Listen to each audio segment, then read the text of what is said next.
my name's Lunaria and I'm a pink cooker VTuber. Nice to meet you. So today we are watching The History of Trains, I guess, by AmtrakGuy365.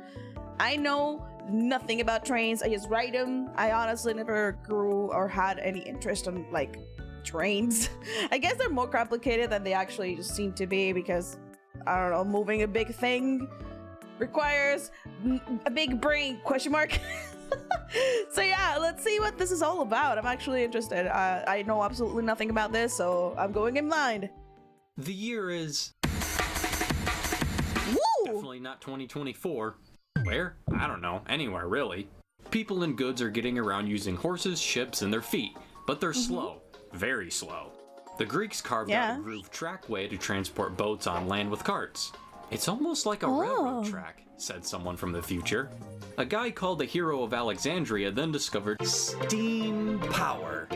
By heating up water, he generated steam to flow through pipes and make a ball spin. It was revolutionary, but some merely saw it as a toy with no practical purpose.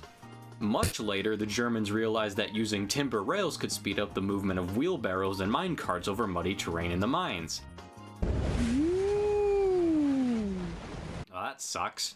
Sick of floods in your mine? Try out Geronimo's steam-powered water pump, keeping your mines dry since 1606. Then Thomas Avery did the same thing, except more British. But the Except world was more still British. Too slow. I want to get from here to there and faster. But how? Give cocaine to your horse. Revolution. What's that? A revolution? Oh, it's the Industrial Revolution from Great Britain. Ooh. About to change the world. Inventors started thinking, well, those steam pumps were pretty cool, but what if I could make things move with steam? Using pipes, pistons, and valve gear, wheels could be turned by way of steam pressure created by boiling water in a boiler with wood or coal in a firebox. Experimental self-propelled steam vehicles started popping up here and there. I love the music choice, by the way. Richard Trevithick. He created the Puffing Devil road locomotive. Does it ride on rails? No, but it was the first to use high-pressure steam. After a successful run, it's like a car! Oh shit! Pub and then the engine exploded. After that kerfuffle, his Penny Darren locomotive made the first ever steam-powered railway journey on tracks in 1804. It broke the iron rails it rode on, but this was still a big step forward, leading to the broke fucking everything. The first steam locomotive to work for more than 5 seconds. George Stephenson and his son Robert said, "Now watch this drive," and opened the Stockton and Darlington Railway, becoming the first public passenger and freight hauling railway to use steam locomotives. That's crazy. The Liverpool and Manchester Railway is about to open, but what are they going to use as power? They decided to have a competition to see which locomotive had the best speed and power. Get ready. They raced horses against trains? They all broke except the rocket, as it reached a neck-breaking speed of 30 miles an hour. So that's crazy. For that time, that's insane. L&M, who went on to pioneer double-track main lines, signals, timetables, and carrying mail by rail. Meanwhile, in Hoboken, New Jersey, John Stevens built the first American steam locomotive and railroad to show Americans how cool trains were. It was a half-mile loop in his backyard. Yup, that's a stone. Specifically the first stone of the Baltimore and Ohio Railroad, the first common carrier railroad in the United States.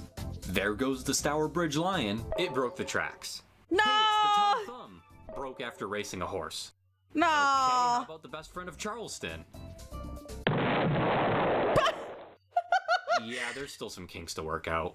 Robert Davidson built the first electric locomotive, but it kinda sucks and was destroyed by steam locomotive crews. Nations across the world began having all of them just fucking blow up. That's crazy. Especially in Great Britain, but they couldn't figure out which track gauge to use. People were finally seeing the value in railways moving people and freight at faster speeds and higher quantities than a horse could, but canal owners didn't. You're taking our jobs. May the devil curse your wretched machine. Okay. Then the two realized they could work together. As more trains popped into the world, that meant more boiler explosions, derailments, and pandemonium amongst the general public. Critics thought railways would cause farm animals to go insane, women would melt, traveling at the high speed of 30 miles per hour would surely mean death, and the power of trains could be challenging God himself. Well, God didn't have much to say on the matter, so people I don't think God's gonna bother, honestly. Trains got drafted into the military when Prussia started using them to move troops. Are you too lazy to build a bridge? The moment the military gets involved, things get very, a lot of money involved. So that's usually when the technology really advances. The Australian colonies start building railways, but just like Big Brother Britain, can't figure out which gauge to use. Their lead engineer said, let's use the Irish gauge. Then he left after his paycheck got cut, and then the second guy said, let's use standard gauge. Brother Britain sent a letter saying, hey, you guys should probably just use one track gauge. But the message took forever to arrive, and later the other colonies started using Cape gauge. Surely this won't cause future problems. London is getting so crowded they built an underground railway and basically popularized the subway and rapid transit to move a lot of people really fast. How do you move all the steamboat? No! The Americans are killing each other and using rail-mounted cannons. Union troops also stole a Confederate locomotive, said "nana nana boo boo," and the Confederates chased them on foot and then in a locomotive. After the North and South reunite, they manifest their destiny by killing the natives, taking their land, and placing down some trains. The tribes fought back by derailing the Iron Horse, except the Pawnee, who welcomed the railroad. At Promontory Summit, Utah, the first American transcontinental railroad was completed, and they took a gangster picture together. That's such a cool picture, bro. Not anymore with the wreck railway. I wonder how much Thomas Tank Engine influenced people to have the train type of autism, to be honest. Finger. Just kidding, that's an air brake lever made by George Westinghouse to stop brakemen from dying on top of a moving train while screwing on handbrakes. Over in China, a British merchant built a demonstration railway, but the Qing government said, dude, are you insane? This is gonna scare everyone. And made him dismantle the line for promoting bad vibes. Bad feng shui, bruh! Build railroads and hired foreigners to help, but then said get the hell out once they were done. Wanna go up the big hills of San Francisco? Take the new cable car. Cable in the road, passenger in the car. Back in China, the British and Americans started building a road, and by road I mean railroad, and when the government found out the Westerners lied, they said, dude, stop. Stop it. Can you please stop building the... And the British completed their railway and made bank off it, until China had it dismantled a year later. Werner von Siemens said, hey, what's up? I'm gonna build an electric locomotive. And he did. It was a wood block on wheels with a motor, but it worked, and people were amazed at the sight of a smokeless locomotive. Huh. Hey, don't touch the track. Do you want to get electrocuted? Because Berlin just opened the first electric tramway. It created an electric Do you want to get electrocuted? rails through the wheels and into the motor. No more stinky horse required. Would you like to go to Paris to Constantinople in style? Hop on the Orient Express, hosting sleeping cars and exquisite dining options. The U.S. and I really want to get in one of those trains one of these days. Into each other and got federal time zones instated to simplify timetables. Europe is hungry for a piece of African pie, and by piece I mean the whole continent, and put a bunch of trains there to extract natural resources while quelling the natives. Canada just finished their first long-ass transcontinental railway, and America said, damn it, I built a fifth one? Well, a train just crashed through a station in Paris, and the Americans slammed two locomotives into each other head-on, cause why not, and accidentally killed two people, oops. But hey, electric locomotives are finally making a name for themselves. Hey, cool. I take those. Hey, that's how my desktop looks like. Intermission.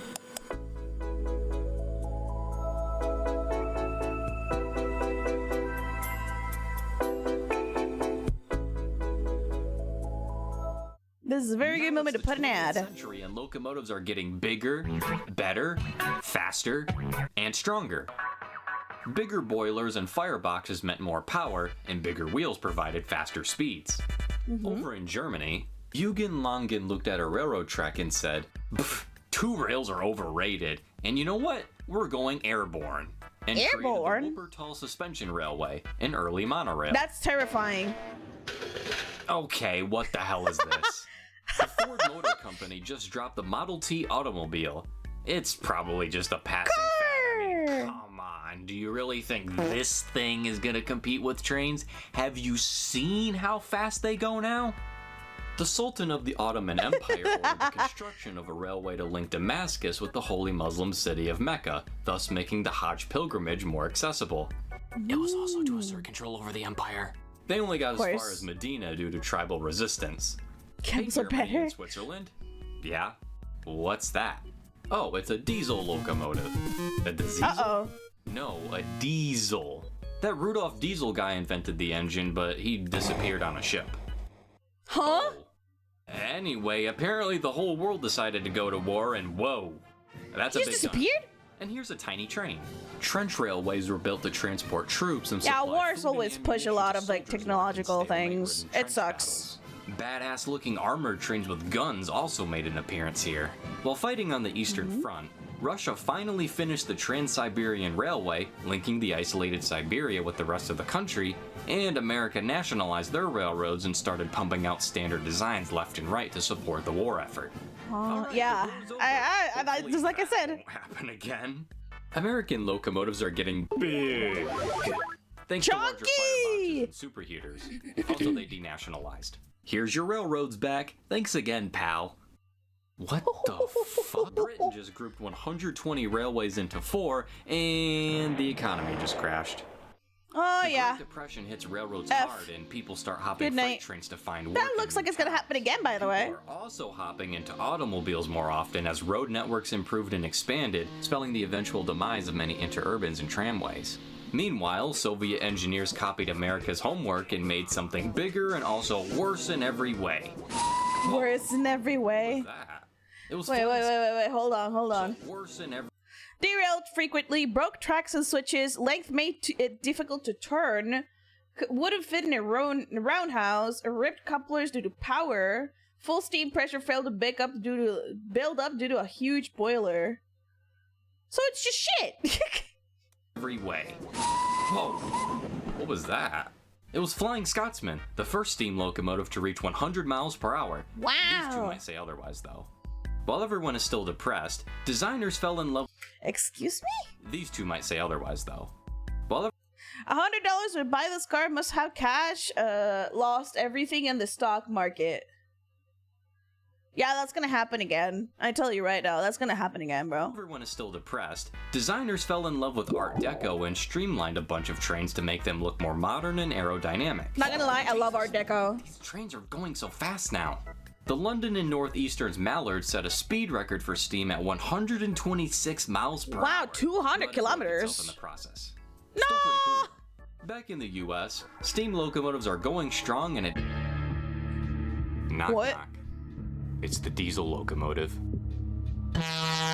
Many American railroads decided steam was icky and expensive, so diesel started taking over. But not before they built some of the largest steam locomotives ever. Oh, great. 3 guys suddenly decided they wanted to take over the world, and now there's a world war.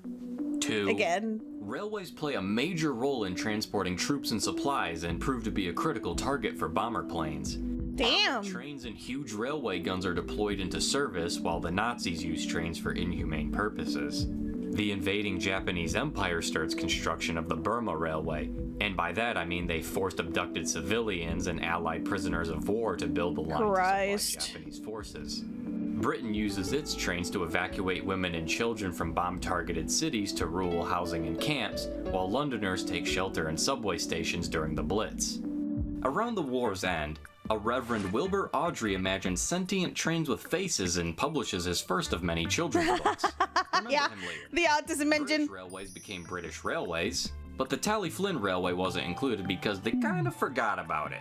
It then barely survived closure and became the first preserved heritage railway in the world, and kickstarted a movement of people saying, hey, maybe we should preserve this stuff. Meanwhile, Argentina's British and French-owned railways are nationalized and they throw a party. And then Germany is divided into East and West, and people start using the Berlin subway to escape from the communist and less prosperous East. Oh my god. The nationalized railway network is also divided. In Canada, Robert Swanson was busy making diesel air horns sound less like this,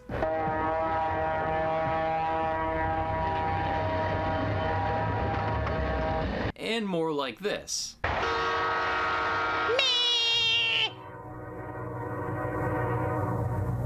In other words, he made locomotive horns more musical. This truck trailer is pretty cool, but I wish it could ride on railroad tracks. Nice. Oh, hey America, how's it going? Oh, we're doing great. And this here's the love of my life. That's cool. I love old cars. To the train. The what? Passenger trains were starting to fall out of style as highways and airlines took over the public's fascination, leaving inner urban. Trains still got their own thing though. Ouch. Dr. Richard Beeching just took an axe to Britain's railways. Africa, tired of being colonized, continues declaring independence, thus taking control of their railways, and then Mauritania builds a railway in the middle of nowhere to get some iron. On August 20th, 1963, the 1,000,000th carload of lettuce departed from the Salinas-Watsonville shipping district in California. Wow. A period of modernization hits the world's railways with dieselization, electrification, and other new rolling stock. And then Japan one-ups everyone and builds the first high-speed exclusive rail line. Wow. Damn. That's really fast. That's really fucking fast. Holy shit. We gotta make our own super cool fast train. British Rail sends over 200 retired steam locomotives to Barry Scrapyard. But most of them are saved by rail fans for use or display at heritage railways. Let's check in on the United States. Oh, what the hell? And you got another one in the back? Two American railroads that wanted each other dead just merged, creating one of the largest networks, and they went big time bankrupt, and now their trains derail every 3 feet. Penn Central appeals to the government for help, but it doesn't come in time. Penn Central basically had no money for the basic upkeep of their railroad. They also ruined the Bangor and Aroo Sticks potato shipping service. Insulated boxcars with heaters ran out of fuel while waiting to be interchanged by Penn Central, thus causing the potatoes to freeze in the cold winter weather and spoil. No! Barnacles! Several potato farms went out of business, and those that survived never returned to the railroad again, instead going with trucks. Good job, Penn Central. Nationwide passenger services were on life support, infrastructure was crumbling, and the public was fed up. This sucks. The government replied, okay, fine, you want your stupid little passenger trains? Here, take this, you frickin' nerd.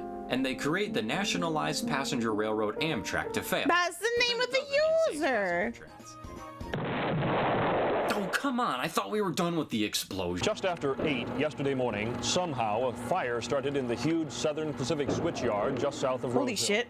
Oh, that's not good. Oh my god! Has the worst vacation ever after traveling to America and almost getting scrapped.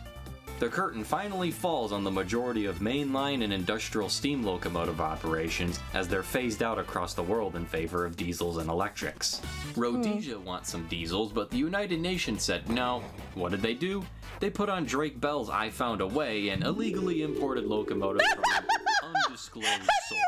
How do you illegally import a train? What? The Smithsonian Institution pulled great-grandpa out of retirement to celebrate his 150th birthday, thus making John Bull the oldest operating steam locomotive and self-propelled vehicle in the world at the time. Ding dong, damn. It's the future, and they have floating trains in England. The Birmingham maglev uses repelling magnets to make the train hover. That's what we have here. Audrey? Well, his books just got made into a TV show that may or may not become a children's show empire, and one of the reasons you're watching this video. I knew it. I knew it. It had to be. It had to be. It had to be. Inconspicuous rail cars and trains where nuclear missiles could be launched from, just in case. In Canada, that's terrifying. The government slashes the ever-living hell out of Via Rail's budget year after year, forcing them to cut half their services. India just started up the Lifeline Express, a traveling hospital train where people in areas lacking medical services can get surgeries, medications, screenings, vaccines, and more. Japan is expanding their passenger network with their economic bubble, and then they privatize. American railroads are merging like crazy, and the New York City subway is covered in graffiti. Germany and its railways reunified. Yay! The Soviet Union broke up, and the former republics established their own nationalized rail networks. High-speed rail is growing in Europe, and Britain decides to privatize their railways and make the passenger network really confusing. What the fuck? Intermodal container trains are really popping off now, allowing for a more streamlined transfer of freight across the world. I hope you weren't planning on a Nicaraguan train trip because the president just shut most of them down. I want to go from England to France, but my train won't float. Oh, hell yeah. Now, if I had a nickel for every underwater rail tunnel that was opened in 1994, I'd have 2 nickels, which isn't a lot, but it's weird that it happened twice. China builds one of the world's last revenue-earning steam locomotives, and then the government put their foot down and started investing billions upon billions of dollars to bring the country's railways into the high-speed age. Hey guys, check out my new bullet train. It goes 150 miles per hour, said Amtrak, unveiling America's first proper high-speed train set. Now, Europe and Asia, don't laugh. Nice riding on Swiss Federal Railways in the year 2005. Hi, Squidward. No! A short circuit shut down the entire Swiss railway network for nearly 4 hours, but they recovered by the next day. Ever wanted to share videos of the trains you've seen? With YouTube, now you can. China Railways QJ number 7081 pulls the world's last regularly scheduled steam-powered passenger train. That train's really pretty. Will later be acquired by the Iowa Interstate Railroad in America. It's like a box, but it's circle. A new speed record for trains at 357 miles per hour. That's faster than sound. Forgot what century it was and built a new steam locomotive for fun.